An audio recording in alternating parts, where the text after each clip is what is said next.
یہاں تک نہیں، امریکہ سے دور اور امریکی وزراء خارجہ جب انڈیا کا دورہ کرتے تھے تو وہاں پر جا کر وہ پاکستان کے خلاف بیانات دیتے تھے، انڈیا کو سپورٹ کرتے تھے، پاکستان کو دہشت گردی کا گڑھ بھی قرار دیا جاتا تھا۔ وجہ کیا ہوتی تھی؟ نریندر مودی اور انڈیا کی خوشنودی۔ یہاں تک نہیں، امریکہ کی طرف سے انڈیا کو یہ بھی تسلی اور یقین دہانی کرائی جاتی تھی کہ امریکہ انڈیا کو اقوام متحدہ کی نیشنل سیکیورٹی کا مستقل ممبر بننے میں بھی سپورٹ کرے گا۔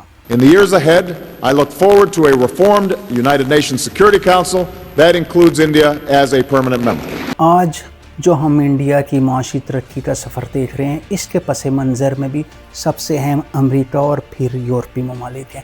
ایک پالیسی کے تحت انڈین شہریوں کو دنیا بھر کے ویزے دیے گئے، ایک پالیسی کے تحت انڈیا کی معاشی ترقی کا سفر کا آغاز کیا گیا تاکہ انڈیا چین کے مد مقابل ایک پاور بن سکے۔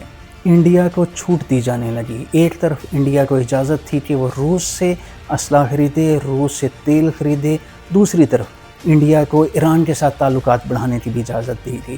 انڈیا کو اجازت دی گئی کہ وہ چابہار پورٹ پر سرمایہ کاری کر سکے۔ انڈیا کے لیے امریکہ اور واشنگٹن کا نرم رویہ انڈیا کی معاشی ترقی کا سب سے اہم پہلو بنا۔ یہی وہ دور تھا جب انڈیا کو محسوس ہوا کہ وہ ایک بہت بڑی عالمی طاقت بن چکی ہے۔ انڈین حکومت اور انڈین انٹیلیجنس ایجنسیز نے دنیا بھر میں اپنا نیٹ ورک بڑھانا شروع کیا، خاص طور پہ یورپ، آسٹریلیا، کینیڈا، امریکہ میں کلنگ نیٹ ورکس بھی کریٹ کیے۔ کلنگ نیٹ ورکس ان کے خلاف استعمال ہوتے تھے وہ سب شخصیات جو انڈین حکومت کی نیگیٹو لسٹ میں شامل ہوتے تھے۔ انڈین انٹیلیجنس ایجنسیز اسی طرح ایکسپوز بھی ہونا شروع کی۔ کینیڈا میں ہرجیت سنگھ نجر کا قتل ہوا، انڈین انٹیلیجنس ایجنسی اس کے پس منظر میں تھی۔ کینیڈین حکومت کی طرف سے انڈیا پر الزام لگایا گیا کہ انہوں نے ان کے شہری کو ان کے اپنے ملک میں نشانہ بنایا۔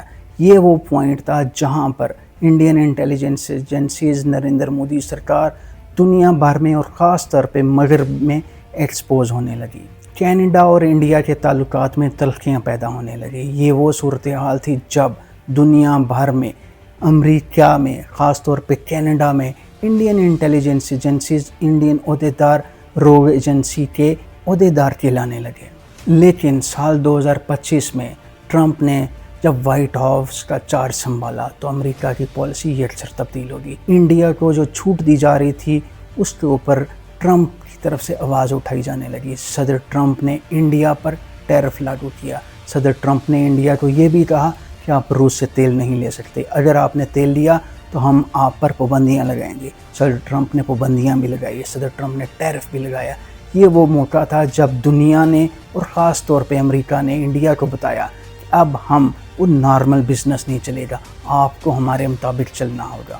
بات یہاں تک نہیں رکی، صدر ٹرمپ کی طرف سے انڈیا پہ دباؤ بڑھایا گیا کہ آپ ایران سے بھی دور ہو جائیں، ایران سے نہ تیل لیں اور نہ ہی ایران کی جو چابہار پورٹ ہے اس کو چلانے کی کوشش کریں، بلکہ اپنی سرمایہ کاری نکالیں۔ انڈیا نے سرنڈر کرتے ہوئے ایران سے نکلنے میں اپنی عافیت سمجھی۔ وہ نریندر مودی جو ٹرمپ کو مائی ڈیئر فرینڈ کہا کرتا تھا، ٹرمپ سے گھبرانے لگا۔ ٹرمپ کے دباؤ میں روس سے دوری اختیار کی، ایران سے دوری اختیار کی۔ یہاں تک نہیں، امریکہ کی پالیسی اس ٹائم مکمل طور پر تبدیل ہوگی جب امریکہ نے اور صدر ٹرمپ نے دیکھا کہ انڈیا جس کو ہم چین کے مقابلے میں تیار کرنا چاہتے تھے وہ تو پاکستان کا مقابلہ بھی نہیں کر سکتا، پاکستان کے ہاتھوں شکست کھا چکا ہے۔ اس وقت صدر ٹرمپ پاکستان سے قریب ہونے لگے اور انڈیا سے مکمل طور پر دوری اختیار کر لی۔ آج کا بھارت اور آج کے بھارت کی ڈپلومیسی دنیا کے سامنے بے نقاب ہو چکی ہے۔ امریکی صدر ٹرمپ اور واشنگٹن کے پالیسی میکرز اسلام آباد سے قریب ہو رہے ہیں، دہلی سے دور ہو رہے ہیں۔